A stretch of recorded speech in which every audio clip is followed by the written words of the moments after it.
मैं भारत माता हूँ। भारत जिसने सबका भार उठाया है। भारत जिसमें अनेकानेक पंथ, संप्रदाय और संस्कृतियाँ फल फूल रही हैं। जो भी बाहरी संस्कृतियाँ भारत में आईं, यही की होकर रह गई।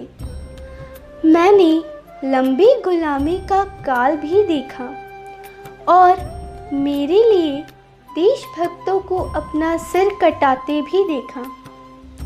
तुम जानते हो, लंबी गुलामी के कारण तुम्हारी मानसिकता भी गुलाम हो गई थी, जिसका असर अभी तक तुम्हारे अंदर है। तुम क्या समझते हो? तुम सब स्वतंत्र हो गए हो? नहीं, अभी तो स्वतंत्रता को तुमने अनुभव तक नहीं किया है। तुम जानते हो, हमारे तिरंगे झंडे का असली अर्थ क्या है? केसरिया रंग का अर्थ है बलिदान। बलिदान कर दो अपने आप को, अपनी जन्मभूमि के लिए। अपने अहंकार को मार दो, खत्म कर दो अपने अंदर की मैं की भावना को और एक हो जाओ अपनी जन्मभूमि, अपनी माँ भारत माता के लिए। सफ़ेद रंग का अर्थ है एकदम शांत हो जाओ, एकदम मौन हो जाओ, पवित्र हो जाओ, निर्मल हो जाओ। और जब तुम शांत और स्थिर हो जाओगे तो तुम्हारे अंदर धर्म का अशोक चक्र जागृत हो जाएगा। अशोक चक्र का अर्थ है शोक से मुक्त हो जाना, सुख और दुख से परे हो जाना, ऊपर उठ जाना। और जब तुम्हारे अंदर अशोक चक्र जागृत हो जाएगा तो तुम हरे हरे हो जाओगे। हरा रंग है आनंद का, खुशहाली का। और जब आप आनंद में होते हो तो चारों दिशाओं में सिंह की तरह गर्जना करते हो कि प्रेम ही सत्य है और सत्य की ही विजय होती है। गांधी जी ने कहा था कि यह आज़ादी अभी अधूरी है। तो हे भारतवासियों, जब तक तुम अपनी आत्मा को नहीं जानोगे, अपनी आत्मा को अनुभव नहीं करोगे, तब तक तुम अपने आप को पराधीन ही मानो। जाति पाति, पंथ संप्रदाय, रहन सहन में कब तक बटी रहोगी? आओ, आत्मा के धरातल पे एक हो जाओ। तुम सबकी आत्मा एक ही है। आओ आत्मा के राज्यों में, जहाँ जाति पाति, रंग रूप का कोई भेद नहीं, वहाँ परम स्वतंत्रता है। तो हे मेरे देश प्रेमियों, उठो, खोलो अपनी आँखों को, हटाओ गुलामी का पर्दा, तोड़ दो इन बेड़ियों को।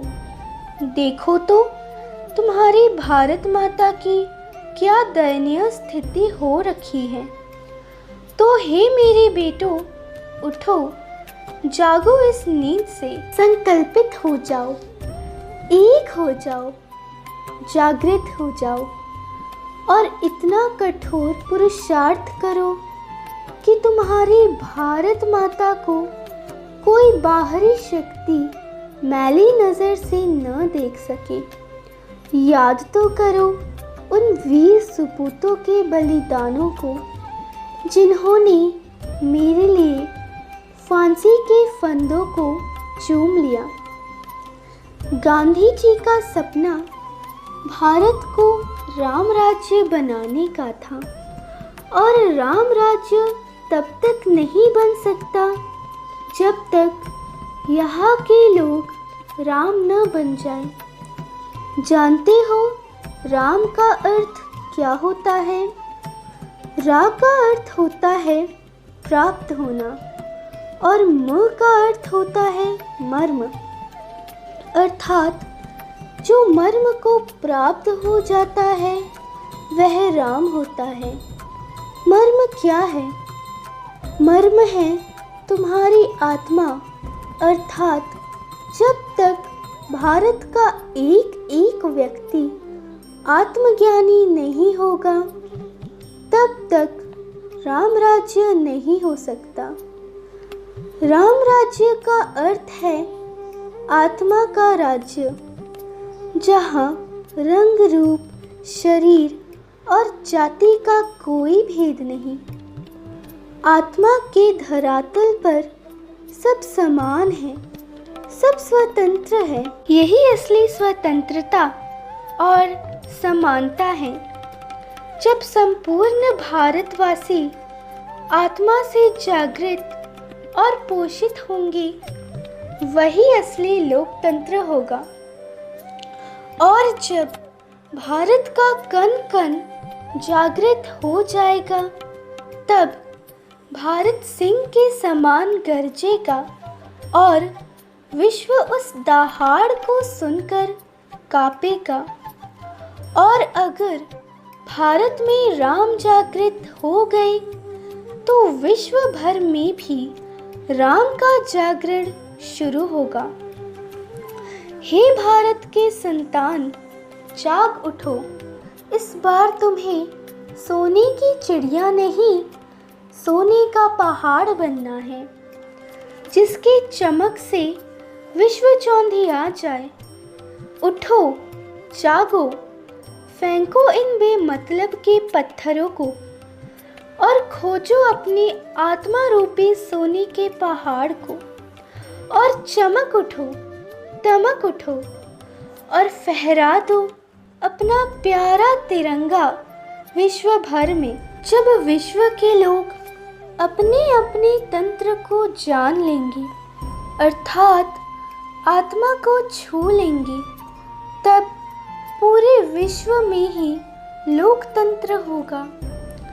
जब सभी लोग स्वयं के अधीन होंगे, अर्थात स्वयं के आत्मा के द्वारा निर्देशित होंगे, तभी सच्ची स्वाधीनता उदित होगी।